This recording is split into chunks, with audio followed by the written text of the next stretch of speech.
Earlier this month, Capcom released the final character from the Year 2 pass, Elena, to Street Fighter 6, and they officially launched the Season 3 of this game. And they put out a balance patch, and we talked at length about this patch, what it meant, what it changed.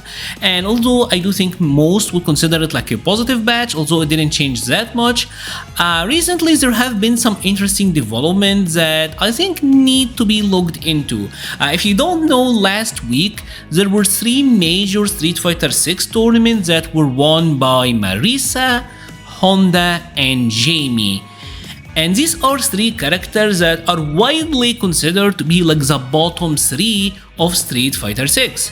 And hey, Mura here, kind of Mura from the future. Actually, during the making of this video, my buddy Officer Manon, she even won like a World Warrior event, and there was even like a win by Dulcim. So maybe we are starting to see some new faces winning. But let's get back to the video. What I find to be really fascinating about this is like 3 different players winning with the bottom 3 in different regions. That is certainly interesting, and I know what you may say, Mura, these are just like World Warrior events, they're not CBT premieres, and like I get that. It's not like the top tier 1 level of competition, but still, World Warrior events are Capcom Cup qualifying circuits. So we're talking super high level gameplay. All of the players who won are like super respectful players as well, really high level.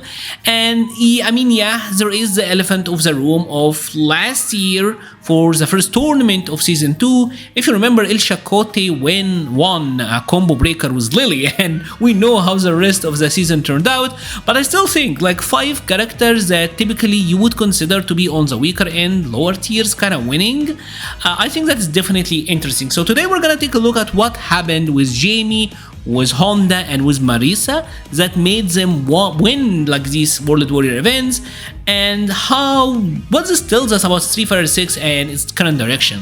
Let's start first with Honda, a character that for the longest part of Street Fighter 6's life cycle was considered to be the weakest character in the game. He was just like the perfect parry training machine simulator. Just perfect parry, bruh, and all Honda players wanted to do was headbutt and butt slam. But the way that Hamad used Honda, I think was really clever. He played him like a wall, and we all know that Honda would blaze a playstyle, but what I really liked about his gameplay is how he utilized the changes to perfect parries, and not in the ways that you would expect. I think it is true that with the change to perfect parry, where you now have to hold back or down back, I think that benefits Honda tremendously, because getting that twitch reaction on that headbutt happens less often, and the butt slam that may or may not cross up. But that's not what I'm referring to. I'm referring to how he incorporated Drive Rush using the changes to perfect parry. One thing that Hamad would use is either Drive Rush standing medium punch, and this normal got a big disjoint. The hitbox is great, it is +1 on block regularly, so it would be like +5. That is a great Drive Rush button, got momentum. Or he would Drive Rush crouching medium kick, which Honda regularly got combos of, so he's getting big damage off of that. And right out of the bat, this is like a mix-up now, because you either have to down back perfect parry or back perfect parry. But he then added layers to this, where he would go for a Drive Rush, crouching light kick to stop his momentum early. He knows you're about to check him, so then he throws one of his big whiff punches, the standing heavy punch, like the standing medium punch, and get a whiff punish on you trying to check him, which is really clever. And if you're just gonna go for regular parry, hold parry, he had the Drive Rush command grab ready, punish counter command grab, leading to a ton of damage. This is like a 3-layered Drive Rush offense mix-ups, and the fact that this is Honda we're talking about, where he does have the headbutt, he does have the butt slam, he does have ridiculous normals. He was locking down his opponents hard, and obviously the combo game and everything was supreme, was optimal. One thing I noticed about his gameplay as well, and maybe this is the result of this happening early on in the patch, is that multiple times, especially in the grand finals, you will see Jack actually getting the imperfect parries on like the headbutt and the butt slams. Maybe that would have made a difference if he gotten it. Maybe over time people are gonna get better, but kind of go back to getting like more consistent perfect parries, maybe, but for now the way he displayed Honda using the new changes, that was premium. Hey there, hope you're enjoying the video. If you're liking the video so far but you haven't subscribed, please consider subscribing. I mean, we got an amazing team going up. Join the Mura's EX-Men. We even got like the Emma and Magneto combo, so you know we're gonna dominate. Excuse the silliness and enjoy the rest of the video. And now it's time for our big body Marisa, because Infectious is back with his deadly modern Marisa. And if you never played against Infectious before, it's a trip. I used to play against him a lot during Street Fighter 5 because the matchmaking was a little bit more loose back then, and he's like Terminator. This dude would just stand there and he's so intimidating in how he fights. You know what? Just watch this clip. Imagine that you're Lex for a second and just watch this clip. It absolutely is. Let's see how this goes, Jammers. Run it back, run it back. Infectious was the win last Wow. time. 3-2. Okay. So already a hard read or hard call out on the crouching. And when you consider the perfect parry change, the fact that he knew this would be a crouching medium kick, that is even nuttier. How do you defend against that?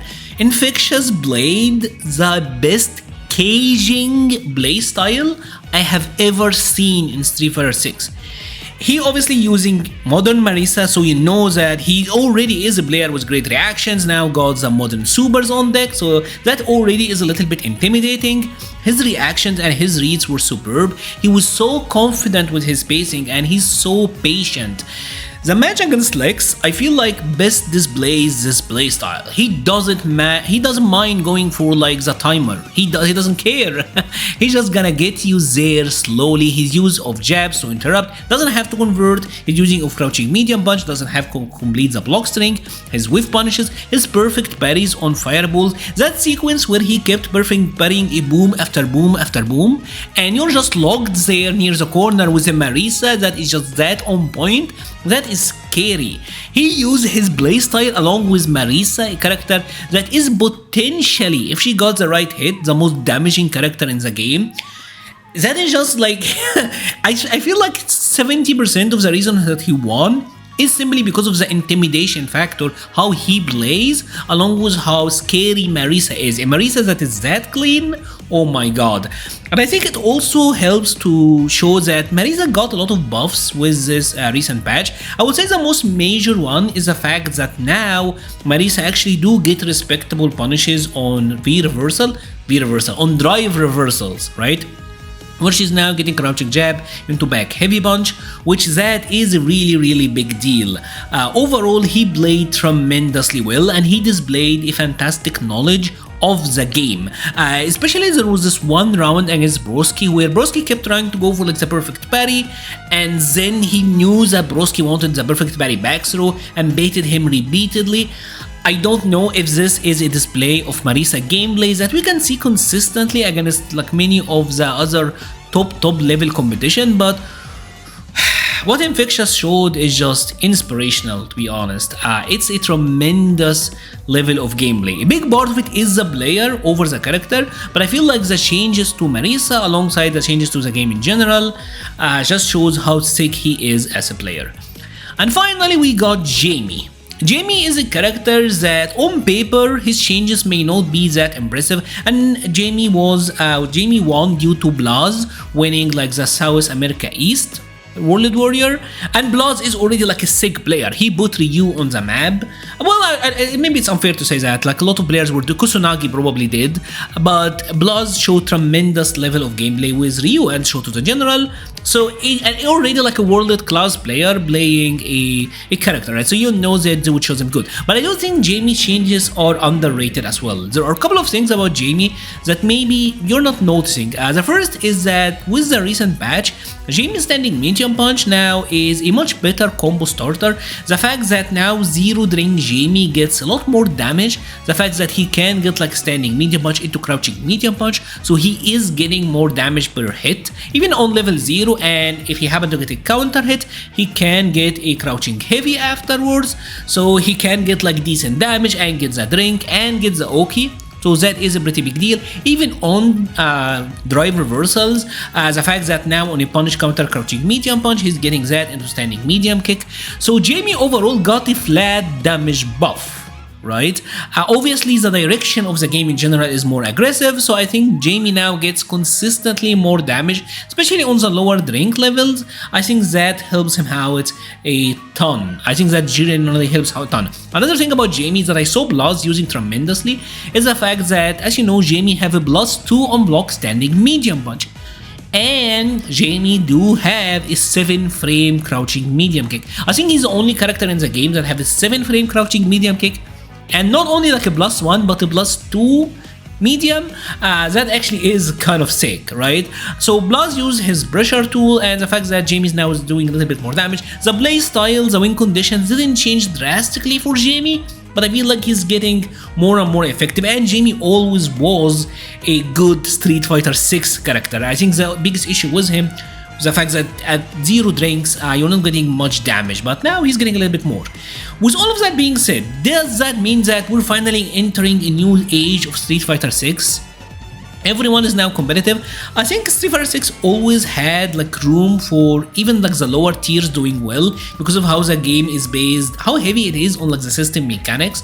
So I don't think that was ever like the case. And one thing that you have to consider is most of these tournaments are run in first to 2.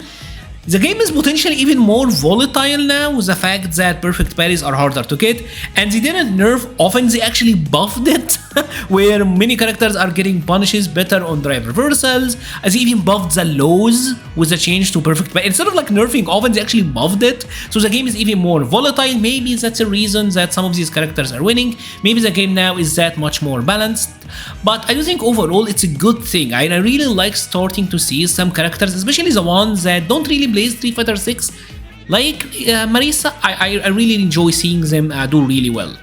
And that's about it for today's video. I would love to hear your thoughts about it in the comment section below. We'll be leaving a link to the Patreon, Discord, Twitter, and Twitch pages in the description. Thank you so much for watching, and stay safe.